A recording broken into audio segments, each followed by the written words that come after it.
this is Genjeft here with the final review and opinion on Rule the Waves. I played a series as Italy, as a series for YouTube to see what I thought of it, how the game played out and everything, and show it to everybody. And I see was quite popular, seeing it's got twice as many views as some of my other videos, which is pretty cool. Granted, not that there was a big starting point when my other videos get 20 views, and this one gets almost 50. So, not that high of a starting point, but regardless. The question ultimately is this a good game? And yes. Why is it a good game? Because, well, it's got the old must-play the next turn feeling of the old Civ games, like Civilization 1 and 2. It's got that old just one more turn game feeling, which will keep you playing for hours upon hours upon hours. I have played through this game several times in the course of one sitting, because you just keep going, and to see what's next, and to see what's going to happen next. And then, unlike one of the things you have with Civilization 2, yeah, you kind of could have it with, like, your cities were named, so you could have the big Battle of New York or something. Your ships in this game obviously carry names, and you can have giant rivals and everything, particularly with the smaller fleet sizes, when we get to memorize, like, all of your ship names. And you can end up with ships versus ships, and they duel each other over and over again, each time coming away with a draw and going back in. Or like the my first game that I played with Austria-Hungary, I kept running into this ship called the Marco Polo, which was an Italian ship, and this sucker just kept living for battle after battle, and it turned into this ship-on-ship duels, and it always outgunned me and outmaneuvered my ships, because my ships were apparently not strong enough. It was an armored cruiser being stuck up against light cruisers. It really wasn't going to work out for my guys. But you have stories like that where you're chasing down individual ships of the opposing fleet. Or you'll have giant battle fleets, where I did a fleet as, I did a game as, it's either the Confederates or the Americans. Not overly important which side it was, but I went to war with the Italians. Nope, it was just me playing through it as the Americans. On super large fleets, which is what I've loaded up. And I've gone to 1936. But I had this... The Italians declared war on me, and we had this massive battle in the Mediterranean, where they had 12 battleships to my 10. And, well, the problem was I brought destroyers and wiped them out with torpedoes. Sunk every single Italian battleship to the last in one epic battle, which wasn't recorded. Oh well. But we'll be doing the Americans as a series, not the Americans, but the British as a series, using full fleet-sized, full budgeting and everything, just for massive fleets and everything. But yeah, the ship design system is rather decent. You can decide a class that you want, let's say BB, hit auto design, okay, and you get a basic ship. From there you can tool it to whatever you want. And it doesn't really matter what the ship class is. Let's do armored cruiser. And sometimes it just kind of buggers up and does that. Let's do a DD. And there you go, you got a DD. And you got a CA now? Nope, it just went to battle cruiser. And then you can fiddle it from there as much as you want.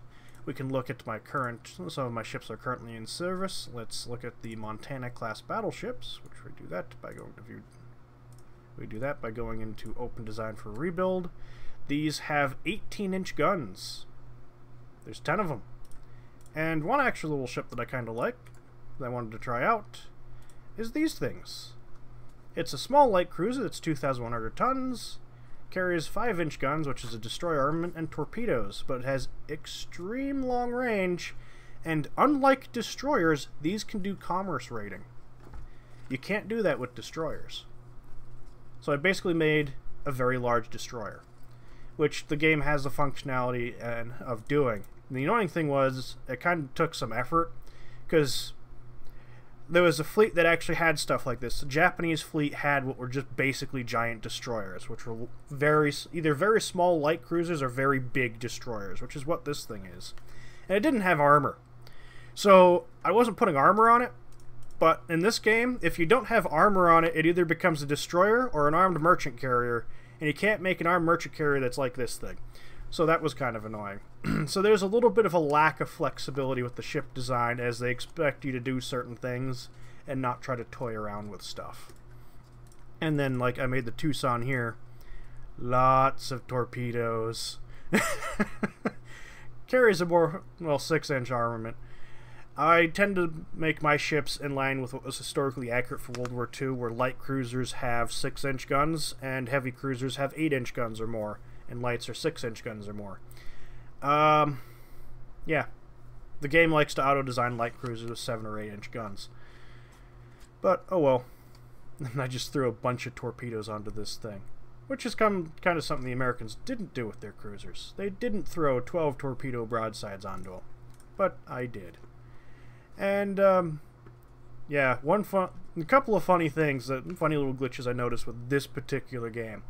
I have almost reached the maximum size of the yearly budget. If I go too much higher, the game reverts to a negative yearly budget for some reason, and you will go bankrupt. And I had that problem pop up in a war, and I had an option of getting my budget increased. And yeah, I went to negative 250,000. No, 250 million in a couple of turns. Because my monthly balance was minus 56,000. Because instead of going up, for some reason it triggered some sort of some equation or something somewhere in the software and went negative budget. It was like nothing I could do but try to end the war and then mothball everything and halt all construction. Which was kind of annoying. Now, another slightly annoying thing is currently I have... We can find that out very easily. Let's reserve that. 145 ships. No. What happens if I hit active? Yep. Okay. It's kind of funny it gives me that option. I have 145 ships, and that is a lot to manage in a screen like this. Now you can kind of help by going into here and you have collapsible menus, so you can see where your stuff is, and then you hit your East Coast where you have your biggest fleet, and it's all there. It's kind of clunky. And like from here, yeah, you can manage your fleets from here, but you don't get the old mark or anything when they're older that you get here. Like these ships are old and need a refit, and they haven't been refit since the 20s, and they're not going to get a refit ever again. Much like these just other ships here that need a refit. These guys have never been refit, not even once since 1909 when they were built. They're not getting a refit now. I tend to use these old ships for convoy protections during war. So I tend to put them either in mothballs or they'll be overseas stations or something. Because I don't like building the minesweepers if I can help it, because then they just get sold off, which is kind of annoying. So yeah, but one thing that I'd like is in here to do some sort of, kind of like this, where you have the collapsible menus based on region. You can have the plus sign and click it out from there. It doesn't necessarily have to be in service, I suppose, but like list of ships or fleets. So I can create a fleet by right-clicking somewhere, create fleet, and then put a bunch of these ships in the fleet just to make it smaller. So I could have, like, right-click, create the mothball fleet. Right-click, create the East Coast fleet. Right-click, create the West Coast fleet. And I could assign ships from a pool. And they'd to fleets from a pool of ships, assign them to the fleets, and they'd move to that particular region. And then when ships got old, you just assign them to mothball fleet, and you station your mothball fleet somewhere like the West Coast or East Coast or something. They go there and they just sit there in mothballs for them to either be scrapped or rebuilt, and then have a reserve fleet as well for much a similar thing. And then potentially, or just make it, you could make a patrol fleet that goes into mothballs or reserves when you're not at war, and it has a bunch of small and old ships and is reactivated every time. But something like that would be handy to help manage a fleet, particularly when you have 140. And this isn't even the peak fleet that I've had. This fleet has hit 200 ships. There was a point where I had 120 destroyers by themselves. 120 destroyers. Obviously not all the same class. But when you have big fleets, you have big fleets. And it gets to be a bit of a clunky mess to handle it. But if you're playing small games with low budgets and small fleets, this is perfectly adequate. Oh, my phone's beeping at me. Isn't that brilliant?